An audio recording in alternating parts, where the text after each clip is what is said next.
Ukraine's Foreign Minister Dmytro Kuleba met with U.S. Secretary of State Antony Blinken this week at the State Department to prepare for a long-awaited visit later this month by Ukrainian President Volodymyr Zelensky to the White House.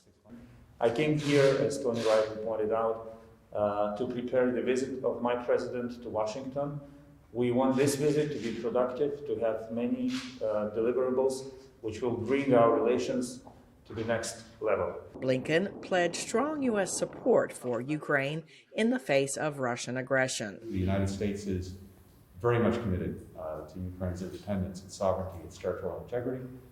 We'll talk about challenges to each of those and the work that we're doing together to stand for a strong Ukraine that can defend itself against external aggression, but also pursue the vitally important process of reform to strengthen even more its democracy and its economy. Last month, China announced it signed an agreement with Ukraine encouraging companies and financial institutions from the two countries to cooperate on roads, bridges, and railways. Just days before, Ukraine abruptly withdrew its endorsement of a joint statement calling for a United Nations investigation into human rights abuses of Muslim Uyghurs and other minorities in the Xinjiang region of China. VOA's Ukrainian service asked Foreign Minister Kuleba if forging closer ties with China is a departure from Ukraine's integration with the West. Ніякого розвороту України немає. Ми є частиною західного світу. Ми розвиваємося як частина цього світу. Але торгівля з Китаєм є об'єктивною реальністю, і попри навіть ту принципову політику, яку здійснюють Сполучені Штати відносно Китаю в сфері безпеки, але торгівля при цьому рухається своїм шляхом. І саме таким чином, саме за такою моделлю розвиваються наші відносини з Китаєм. But several experts express concern that Ukraine's rapprochement with China could backfire. It has already created a backlash in certain quarters in the United States. And Ukraine depends on Washington much more than it does on Beijing. And Beijing is not going to go out of its way to help Kyiv.